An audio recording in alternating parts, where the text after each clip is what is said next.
Hello everyone, सभी को मेरा जोहार। Welcome back to my channel. This is Kumari Swati. इसके पहले के वीडियोस में मैंने अपने खोटा की पेपर्स अपलोड की थी पार्ट 1 पार्ट 2 में। आप लोगों ने उसे चेकआउट किया होगा।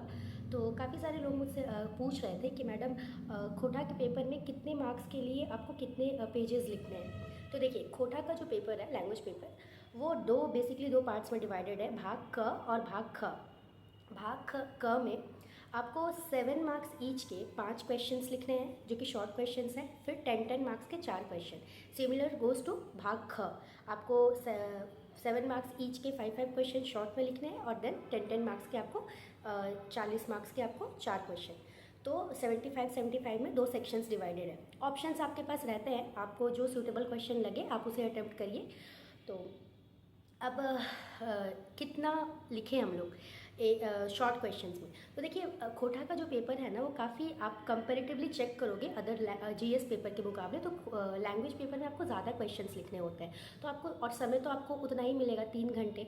तो आपको अपने प्रैक्टिस में इसे लाना होगा कि कैसे आपको 3 घंटों में वो सारे क्वेश्चंस को अटेम्प्ट करके पेपर कंप्लीट करना है। क्योंकि स्किप तो आपको बिल्कुल भी कोई क्वेश्चन नहीं करना है। किसी भी मेंस में किसी भी सब्जेक्ट में आपको मेक श्योर करना है कि आप सारे के सारे क्वेश्चन अटेम्प्ट ज़रूर करें। स्किप तो आपको बिल्कुल भी नहीं करना है। और वो कैसे होगा, वो आपकी प्रैक्टिस से होगा। बिकॉज आप देख रहे हो यहाँ पे शॉर्ट क्वेश्चन 10 और 4 + 4 18। तो आपको 18 क्वेश्चन अटैम्प्ट करना है।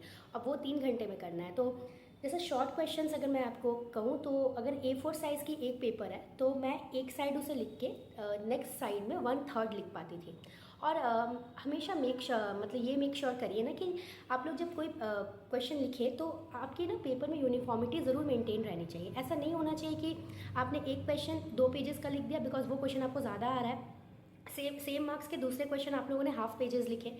फिर ऐसे अनयूनिफॉर्म नहीं होना चाहिए आप लोग को, सॉरी नॉन यूनिफॉर्म नहीं होना चाहिए। आप लोगों को एकदम यूनिफॉर्मिटी मेंटेन करना है पर मार्क्स द क्वेश्चन। हाँ, किसी किसी क्वेश्चन में जो साहित्यकार से रिलेटेड है या फिर कुछ साहित्य लिटरेचर वाला क्वेश्चन है, उसमें 2-3 लाइन्स आप ऐड कर सकते हो। गीत के लाइन्स हो गए, लोकगीत और कविता के लाइन्स हो गए, वो एक्सेप्शन है, वो हो सकता है। ठीक है। अब है कि कितना लिखे, तो मैंने बताया कि शॉर्ट क्वेश्चंस के लिए आप लोग एक साइड लिख सकते हैं वो। And that too also depends on you कि आपकी राइटिंग कितनी है। ठीक है। तो ये आपको हमेशा प्रैक्टिस में रखना है। खोटा के पेपर को आप अटेम्प्ट करते रहिए, मॉक्स वगैरह लगाइए, उसके प्रैक्टिस से आपका हो जाएगा।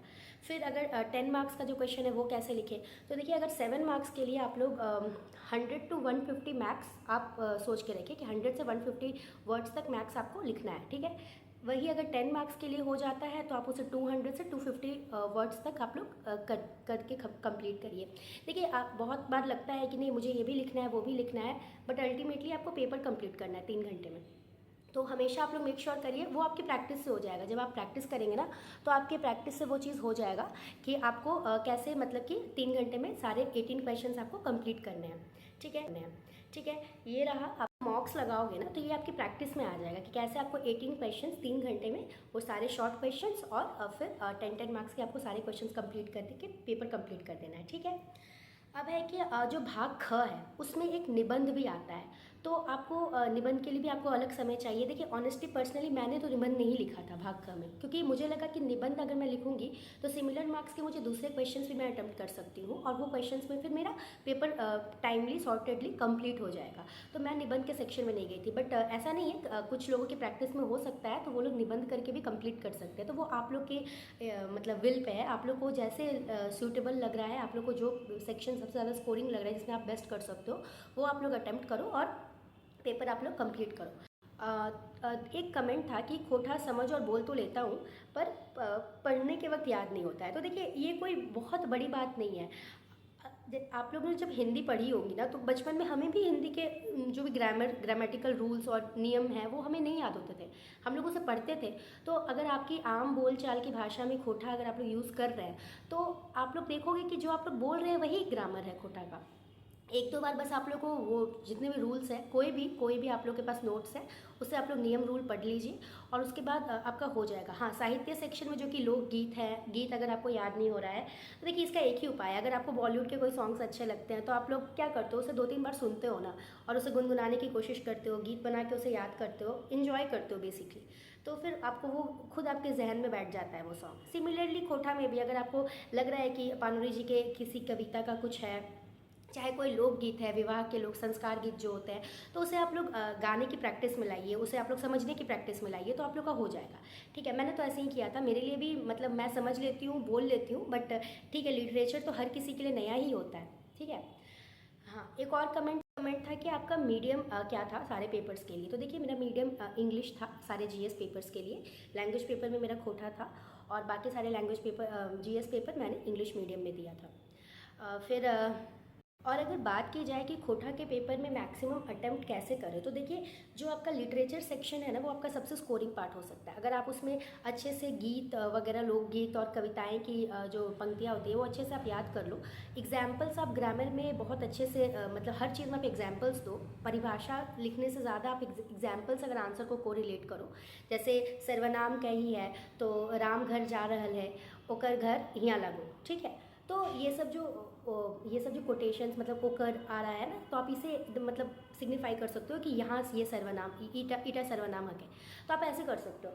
देखिए, क्या होता है ना कि आप अगर देखो कि आप एक नॉर्मल, अगर आप जनसभा में जा रहे हो और आपने कुछ चंद लाइनें बोली, ठीक है, लोग सुनते हैं, बट आप उन्हीं के लैंग्वेज में अगर आप कुछ कोटेशंस बोल दो, कुछ गीत गा दो, तो देखिए कितने सारे लोग आपसे कनेक्ट कर जाएंगे। तो same goes for the examiner जो आपकी कॉपी को साइन कर रहा है। अगर आप नॉर्मल पढ़ के जो सारे बच्चे जैसा लिख रहे हैं वैसा लिख रहे हो, तो ठीक है, you will get the average marks, you will get the even good marks, not average marks I am talking about, good marks. But ज़्यादा स्कोर करने के लिए क्या करना होगा कि आपको एग्जामिनर को वो फील कराना होगा कि आप कोटा को सिर्फ आपने ऐसे ही नहीं लिया है because it is a scoring paper. आप इसे बहुत अच्छे से समझते हो, आप इसे बहुत अच्छे से प्लेटफॉर्म में रख सकते हो, अपनी बातों को कोटा के माध्यम से आप रख सकते हो। तो यही चीज़ आपको करना है कि एग्जामिनर को बस लग जाए कि हाँ ठीक है, ये बच्चा थोड़ा अलग है, इसकी कॉपी थोड़ी अलग है। ये रहा। और दूसरे कमेंट्स में मुझसे लोग पूछ रहे थे कि मेंस की स्ट्रैटेजी बता दीजिए। तो देखिए, मेंस की स्ट्रैटेजी तो मैं नेक्स्ट वीडियो में ही लेके आ पाऊँगी। और बहुत ज़्यादा मैंने बताया है आपको कि मुझे मॉक्स वगैरह लगाने का समय नहीं मिल पाया था, तो दिस इज़ एब्सोल्युटली मतलब एक एक्सक्यूज़ मैं नहीं दे रही हूँ। मैं तो ये कह रही हूँ कि मुझसे गलती हुई थी। आप लोगों को ये काम बिल्कुल नहीं करना है। You have ample amount of time right now. अभी आप लोग पढ़िए, और जब एग्ज़ाम आपको ऐसा लगेगा कि प्रीलिम्स हो गया है, इवन अभी भी आप अपने आंसर्स को ज़रूर लिखिए। आंसर्स को लिख के आप किसी से इवैल्यूएट ज़रूर करवाइए। उससे आपको देखिए, इवैल्यूएशन बहुत ज़रूरी है। इसलिए मैं हमेशा कहती हूँ कि पढ़ आप कितना भी लीजिए, unless and until you don't give test, you don't give mocks ना, वो आपको मतलब आप ये चीज़ नहीं पकड़ पाओगे कि आपकी कमी कहाँ रह रही है। और अल्टीमेटली कॉम्पिटिशन एग्जाम में ना हमें यही करना है कि हमसे क्या छूट रहा है। जो हमने पढ़ लिया that is well and good, उसे तो हम रिवाइज करेंगे तो वो हमारे जहन में बैठ जाएगा, बट कमी कहाँ है, क्योंकि obviously it's a competition no, एक एक मार्क्स के लिए कट थ्रोट कॉम्पिटिशन है यहाँ पे। तो आप लोग अपनी वीकनेस को पकड़िएगा, उस पर काम करिएगा, तो फिर आप लोग और बेहतरी से अपना पेपर्स कंप्लीट कर पाइएगा। और खोटा के नोट्स के लिए ना मैंने BN औदार सर के हैंड रिटन नोट्स परचेज़ किए थे। आप लोग देख लो, आप लोग को जो भी सूटेबल लगे, मार्केट्स या कोई भी कोचिंग इंस्टीट्यूट्स में अवेलेबल है।